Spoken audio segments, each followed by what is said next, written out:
What if I told you that the ultimate piece of tech, the original smart device, wasn't assembled in a sleek Silicon Valley garage, wasn't unveiled at a sold-out keynote, and wasn't shipped overnight in a minimalist white box?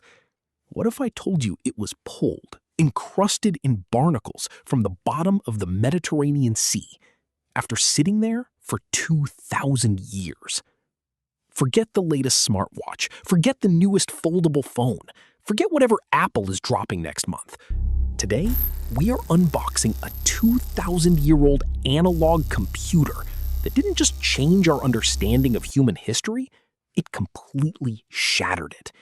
And before this review is over, you're going to be asking yourself one very uncomfortable question.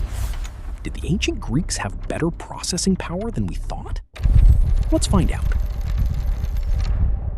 Welcome back to Toolbox of Time, the only channel on the internet where we treat history's most mind-blowing artifacts exactly like the trending tech gadgets they were always meant to be. I'm your host, and today we are going deep, and I mean deep, on the Antikythera Mechanism. By the end of this review, you are going to know exactly what its technical specs were, how its software tracked the cosmos with zero internet connection, whether its build quality holds up to modern flagship standards, and whether this BC-era gadget is still worth buying in 2024. We've got hardware, we've got software, we've got a full comparison against modern tech, and we've got a final score. Strap in, let's get into the review. Let's start where every great review starts: the release date and the unboxing experience. And right away, this device breaks every convention. It didn't get a keynote streamed to millions. There was no pre-order window, no limited colorway drop. The Antikythera Mechanism hit the market somewhere around 150 to 100 BC, quietly, completely revolutionized the known world, and then vanished. The product line went dark. No successor, no software update, just gone. Fast forward to the spring of 1901. A crew of Greek sponge divers, working off the rocky coast of the small island of Antikythera, spotted something unusual on the seafloor, about 45 meters down. They had come looking for sea sponges. What they found instead was the wreck of a massive Roman cargo ship. And scattered across that wreck were marble statues, luxury glassware, bronze figurines, and one completely unidentifiable, heavily calcified lump of bronze, about the size of a large dictionary. Nobody aboard that diving boat understood what they had just unboxed. The lump was hauled to the surface, cataloged alongside the other artifacts, and shipped to the National Archaeological Museum in Athens. And there it sat, barely noticed, just another rock in a room full of treasures. It wasn't until May of 1902, a full year later, that a Greek archaeologist named Valerio Stace was doing a routine inspection and noticed something that stopped him cold. A gear wheel, perfectly formed, embedded directly in the calcified mass. A precision gear in a 2,000-year-old Greek artifact. Think about what that means. Finding a machined gear in an ancient Greek relic is the historical equivalent of cracking open a dinosaur fossil and finding a USB port inside. It doesn't compute. It breaks the timeline. And here's the thing about this unboxing experience. It didn't end there. Fully unwrapping this device took over a century. Decades of painstaking physical cleaning. Then, in the 2000s, researchers finally deployed high-energy X-ray tomography and surface imaging technology to see what was actually hiding inside the casing.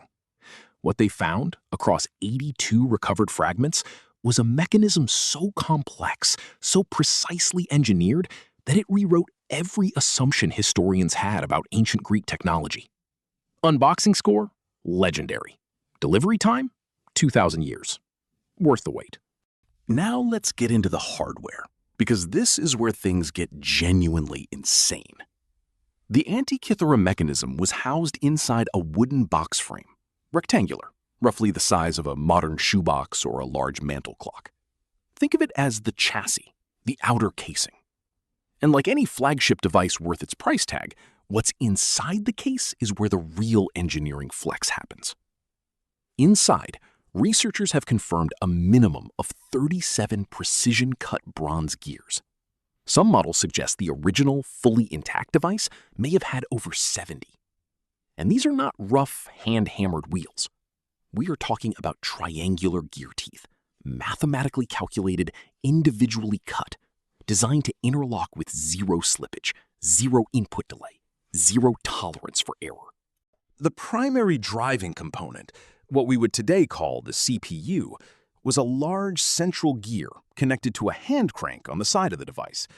That's right, completely wireless, no power cable required, manual user input only. You crank it, it computes. Here's the stat that should make every engineer in the room sit down. When you turn that crank, you engage a differential gear system. Now, tech historians had long believed the differential gear was invented in 16th century Europe. The Antikythera Mechanism was using one in 100 BC.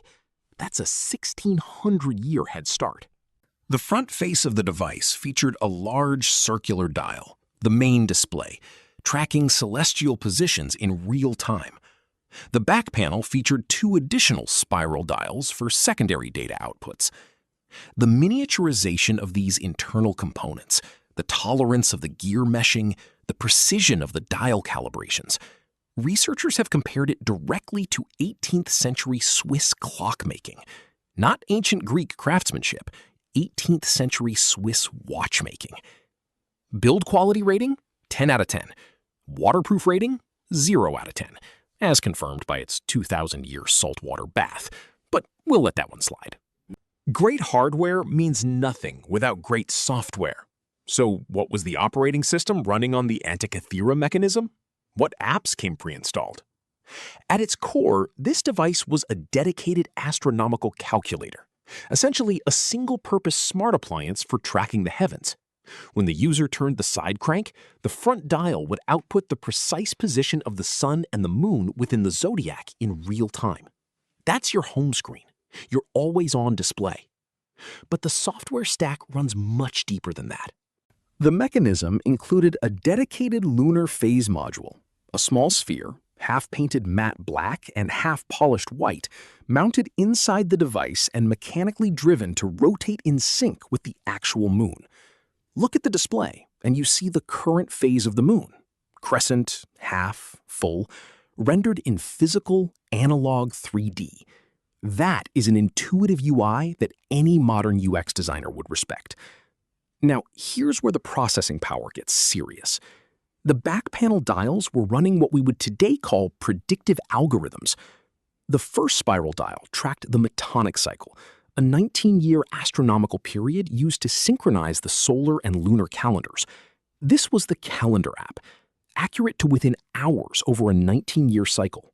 The second back dial used the Saros cycle to predict solar and lunar eclipses, months or even years in advance. The device would tell you not just when an eclipse was coming, but also the approximate color the moon would appear during a lunar eclipse. That is a dedicated event notification system. Push alerts, analog edition. And then, and this is the feature nobody talks about enough, it had a built-in Olympic Games tracker. A smaller subdial on the back tracked the 4-year cycle of the ancient Pan-Hellenic Games, including the Olympics, the Pythian Games, and the Isthmian Games. Sports calendar? Built in, standard. So, to summarize the software package, real-time celestial tracking, lunar phase display, 19-year calendar sync, eclipse prediction with color output, and a multi-sport event scheduler, all running simultaneously, all driven by a single hand crank. The mathematical ratios encoded into the gear tooth counts are flawless, accounting for the elliptical irregularities of the moon's orbit with a precision that wasn't rediscovered for over a millennium. Software rating? A masterpiece. So how does it actually stack up against the technology we carry in our pockets today? Obviously, your smartphone wins on raw specs, billions of calculations per second, satellite connectivity, 4K video, a camera that can photograph the moon. There is no contest on processing power. But here's the question nobody is asking. What happens when the grid goes down? Modern GPS relies on a global network of satellites and massive ground-based data infrastructure. Your astronomy app requires a live internet connection and a server farm somewhere in Oregon. The moment the power goes out, the moment the network drops, your $1,200 smartphone becomes a very expensive mirror. The Antikythera Mechanism operated in permanent airplane mode. No network required, no server dependency, no battery to charge. Raw mathematical physics encoded into physical bronze, accurate for decades with zero maintenance beyond the occasional hand crank. It was designed for the highest demand users of its era: elite astronomers, wealthy scholars, ship navigators plotting courses across open ocean. It was the premium tier subscription device of ancient Greece. And in a world without infrastructure, it was frankly unbeatable. Think of it this way. It's not competing with your smartphone. It's competing with your instinct to trust systems you don't control. And on that front, it wins. Time for the final verdict. The Antikythera Mechanism is, without question, the greatest product launch in the history of human civilization.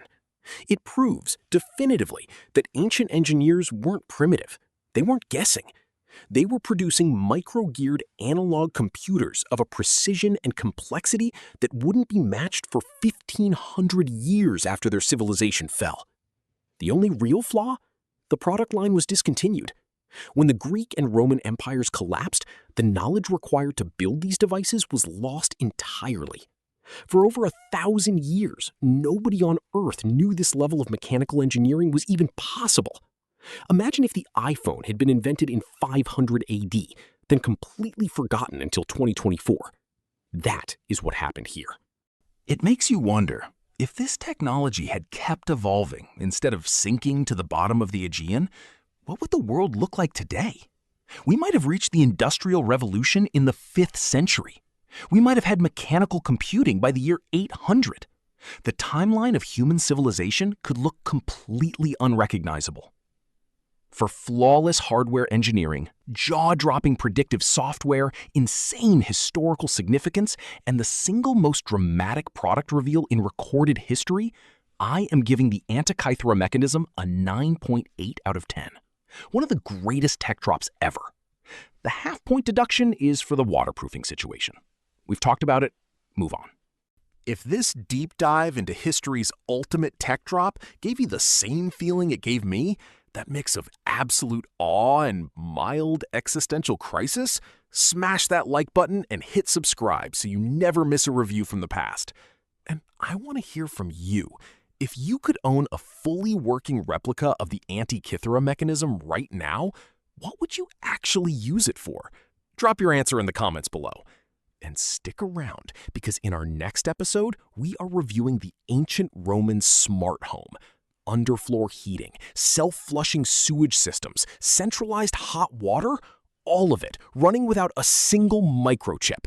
You are not ready for this one. Thanks for watching Toolbox of Time. Keep your gears turning, keep unboxing the past, and I will see you in the next review.